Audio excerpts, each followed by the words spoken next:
देखो बेटा, उम्मीद है आप सब लोग खैरियत से होंगे। अल्लाह ताला आप लोग को अपने हिफ्ज़ ईमान में रखे। जैसे कि हम लोगों ने इस चैप्टर का जो है वो पहले 3 लेक्चर कर लिए, ठीक है।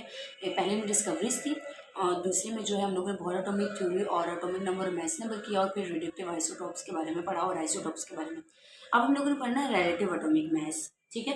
रिलेटिव एटॉमिक मास क्या होता है बेटा? रिलेटिव का मतलब होता है ताल्लुक रखने वाला, एटॉमिक मास एटॉमिक मास से। यानी कि जब हमें एटॉमिक मासेस के बारे में पता नहीं था, किसी भी एटम के मास के पता नहीं था, तब हम लोगों ने इस मेथड को रखा था रिलेटिव एटॉमिक मास, ठीक है। हमने क्या किया था, इस मैथ्स के जरिए जो है डिफरेंट एटम्स के मैसेज को फाइंड आउट करने की कोशिश की थी। शुरू में जो है वो हाइड्रोजन को लिया गया और उसके जरिए डिफरेंट एटम्स के मैस को मालूम करने की कोशिश की गई। लेकिन बेटा ये नामुमकिन था, क्योंकि गैस जो हाइड्रोजन थी वो एक गैस थी। लेकिन उसके बाद हम लोगों ने एक कार्बन एटम को लिया, क्योंकि कार्बन का एटॉमिक नंबर 12 होता है, उसे लिया। तो कार्बन हम लोगों ने सपोज किया कि अगर हम लोग कार्बन को 12 हिस्सों में डिवाइड कर दें,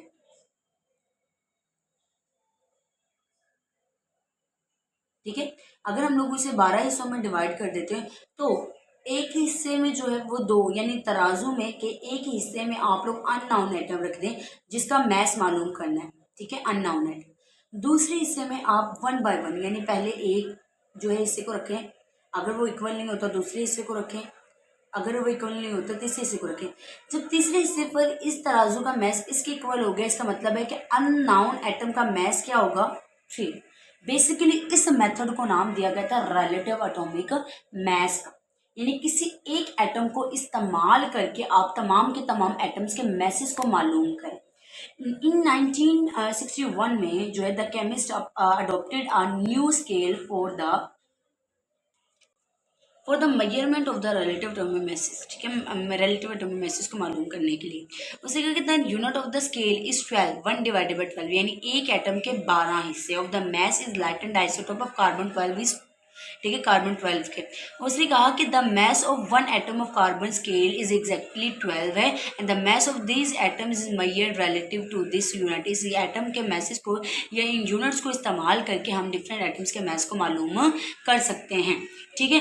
अब बेटा उन्होंने कहा कि the relative atomic mass of an atom is define the mass of an atom of the element relative to the masses of the isotope of carbon. में कह रहे हैं कि हम लोग इस रिलेटिव एटॉमिक मास को इस्तेमाल करके, यानी कि कार्बन के 12 हिस्सों को इस्तेमाल करके किसी भी अननोन एटम के मास को मालूम कर सकते हैं, ठीक है। अब बेटा रिलेटिव एटॉमिक मास के लिए जो यूनिट इस्तेमाल किया गया था that is AMU, atomic mass unit. Atomic mass unit की डेफिनेशन है 1/12 the mass of carbon is called atomic mass unit. लेकिन बेटा हमारे पास अब देखें, अगर आप लोग कोई चीज़ लेने जाते हैं तो हम लोग क्या कहते हैं कि भाई 1 किलो चीनी दे दें। अब कोई ऐसा तो है नहीं जो कहेगा 2 ताने 3 चीनी दे दें, 4 ताने चीनी दे दें। नहीं भाई, मेजरमेंट है ना, 1 किलो चीनी दे दें। अगर मैं बात करती हूँ पानी की, तो हम ऐसे नहीं कहते 1 किलो पानी दे दें, नहीं भी 1 लीटर, ठीक है। हम बोतल लेने जाते हैं, हम कहते हैं 1.5 लीटर की बोतल दे दें 3। अब कोई ऐसा है जो कहते हैं कि भाई 1 किलो जो है वो बोतल दे दे, 2 किलो, क्या है कि हमारे पास लीटर भी एक स्पेसिफिक यूनिट है। अब AMU जो है एटॉमिक मास यूनिट तो था, लेकिन बेटा ये हमारे पास नॉर्मल लैंग्वेज में इस्तेमाल नहीं किया जाता था। जिस तरह हम किलो के बारे में जानते हैं, लीटर के बारे में जानते हैं, तो हमें भी जो है वो एटम का मास वही चाहिए जो हम लोग नॉर्मल लैंग्वेज में इस्तेमाल करते हैं। तो हमने क्या किया, 1 AMU के लिए वैल्यू फाइंड आउट की, जो कि थी 1.67377 मल्टीप्लाई 10⁻⁻27 किलोग्राम, ठीक है। ये वैल्यू है हमारे पास 1 AMU की। और हमारे पास वाटर का एक मोलिक्यूल में 1 AMU वैल्यू होती है। इसका मतलब है कितने रिलेटिव एटॉमिक मास होते हैं? 1.67 मल्टीप्लाई 10⁻⁻27 ग्राम, ठीक है। तो आप लोगों ने याद रखना है कि AMU वैल्यू जो है वो रिलेटिव एटॉमिक मास की है, और 1 AMU का जो है वो यूनिट जो है या वो उसकी वैल्यू जो है वो ये है। अब हमने फाइंड आउट क्यों किया ये भी मैंने आपको बता दिया है कि चूंकि हमारे पास हर एक चीज़ का स्पेसिफिक यूनिट होता है, उस स्पेसिफिक यूनिट को स्पेसिफिक रखा जाता है, कोई भी उस स्पेसिफिक यूनिट को जो है वो डिस्ट्रॉय नहीं कर सकता। इसके बाद बेटा आता है हमारे पास calculation of a relative atomic mass from isotopic abundance. सबसे पहले आता है relative isotopic mass. Relative isotopic message क्या है कि हर एक एलिमेंट जो है तो उसके डिफरेंट आइसोटॉप होते हैं। जैसे कि मैंने कहा था कि हाइड्रोजन के 3 आइसोटॉप होते हैं, हाइड्रोजन 1, हाइड्रोजन 2 और हाइड्रोजन 3। सिमिलरली ऑक्सीजन के 2 होते हैं, O16 और 17। ठीक है। तो कह रहे हैं कि हर एक एलिमेंट के आइसोटोप मुख्तलिफ होते हैं और हर एक आइसोटोप का मैस भी मुख्तलिफ होता है, इसलिए उन्हें बोला जाता है रिलेटिव एटॉमिक मैस। यानी हाइड्रोजन 1 का मैस कुछ होगा, जैसे आप हमने बात की थी कि हाइड्रोजन 1 का मैस हाइड्रोजन 2 के मैस से ट्विस्ट होता है और हाइड्रोजन 3 का मैस हाइड्रोजन 2 के मैस से ट्विस्ट होगा। यानी ये इससे ज़्यादा होगा, ये इससे ज़्यादा होगा, ये इससे ज़्यादा होगा। तो हर एलिमेंट का जो मैस है, आइसोटोप का मैस स्पेसिफिक हो गया ना, तो हमारे पास रिलेटिव एटॉमिक मैस बेसिकली जो है, क्योंकि हमारे पास तमाम के तमाम एलिमेंट्स के डिफरेंट आइसोटोप्स होते हैं, उनके डिफरेंट आइसोटोप्स होने की वजह से उनके डिफरेंट मैसेज होते हैं, उनको नाम दिया जाता है रिलेटिव एटॉमिक मैसेज। उसके बाद बेटा आता है आइसोटोपिक अबेंडेंस। अबेंडेंस बोला जाता है मौजूदगी को, यानी कोई भी आइटम कितने परसेंट मौजूद है। मैं फॉर एग्जाम्पल मैं कह देती हूँ हाइड्रोजन जो है वो 1% मौजूद है, ठीक है। नाइट्रोजन 2% मौजूद है, ठीक है। हाइड्रोजन 1 जो है वो 1% मौजूद है, हाइड्रोजन 2 जो है वो 4% मौजूद है। तो इसका मतलब क्या हुआ कि हाइड्रोजन 1 का आइसोटोपिक अबेंडेंस क्या होगा, 2। यानी जो आइसोटोप की जो मौजूदगी है ना, उसको बोला जाता है isotopic abundance. Each isotope will have its own natural occurrence abundance, यानी कि उनकी अपनी मौजूदगी की अपनी स्पेसिफिक वैल्यू है, which is called isotopic abundance. इसको आइसोटोपिक अबेंडेंस बोला जाता है। अच्छा बेटा, अगर आप लोगों ने relative atomic mass find out करना हो तो आप किस तरह से करेंगे? आप करेंगे mess of one atom multiply by isotopic abundance relative atomic mass of 2 atom, यानी कि उसी एटम का मैस उसी एटम के अबेंडेंस प्लस कर लेने दूसरे एटम के मैस दूसरे आइसोटोप के अबेंडेंस प्लस, यानी कि आप लोगों ने डिफरेंट आइसोटॉप्स के रिलेटिव एटॉमिक मैस निकालना, तो वो ये सिमिलर एक फॉर्मूला उसको इस्तेमाल करते हैं। चलिए हम इसके जरिए एक एग्जाम्पल कर लेते हैं, क्रिप्टॉन। अच्छा, जैसे कि बेटा रिलेटिव एटॉमिक मैस है 680, तो इसकी अबेंडेंस ये है। 82 हो तो इसके अबेंडेंस ये है, 83 हो तो इसके अबेंडेंस ये। तो ये अबेंडेंस देखो, हर एक आइसोटोप का मैस भी डिफरेंट है और उसकी अबेंडेंस भी डिफरेंट है। हालांकि ये क्रिप्टॉन है, क्रिप्टॉन का मैस ये है तो उसकी अबेंडेंस ये होगी, मैस ये, यानी कि ये उसके रिलेटिव एटॉमिक मैसेज है।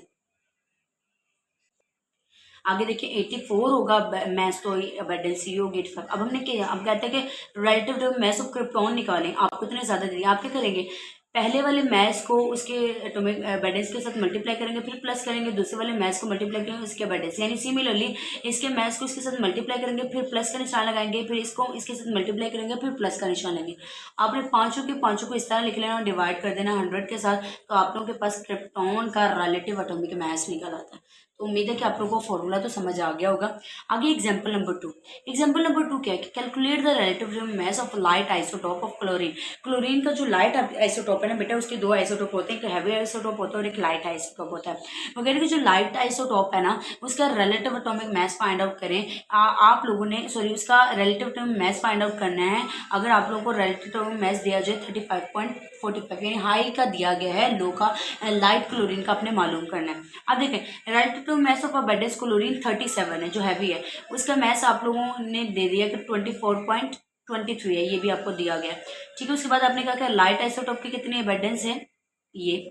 उसके बाद क्या relative to mass of chlorine, ये देखें ये 3 आइसोटोप है, एक क्लोरीन 37 है, एक लाइट आइसोटोप है, एक सिंपल क्लोरीन है। तो आप लोगों को तीनों चीजें दी गई है कि क्लोरीन 37 उसका अबेंडेंस ये है, लाइट आइसोटोप की अबेंडेंस ये है, और जो नॉर्मल क्लोरीन है उसका अबेंडेंस ये है। अब आपने रिलेटिव एटॉमिक मैस निकालना है, तो बेटा आप क्या करेंगे, आप कहेंगे relative atomic mass is equal to chlorine.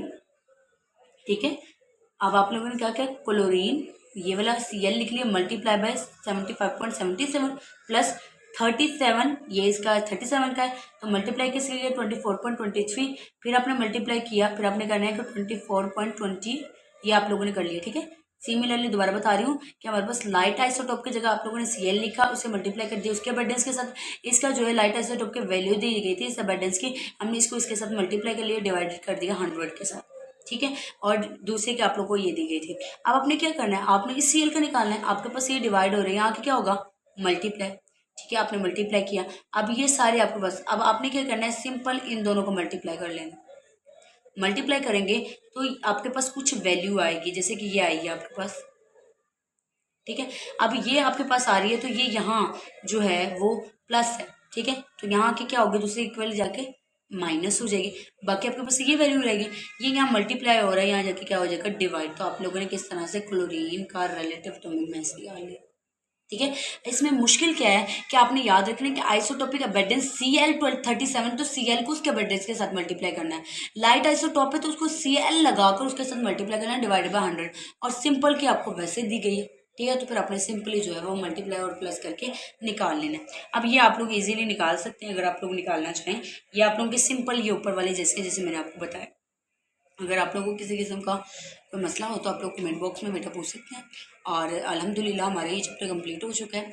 अगर आप लोगों को किसी किस्म का कोई सवाल हो, कोई किसी चीज़ की समझ ना आई हो, तो आप लोग जो है वो कमेंट बॉक्स में पूछ सकते हैं। और मेरे चैनल को सब्सक्राइब जरूर कीजिएगा और लाइक कमेंट शेयर भी कीजिएगा, ताकि मुझे ताकि जो है मैं आपको अच्छे से अच्छे जो है लेक्चर प्रोवाइड कर सकूँ।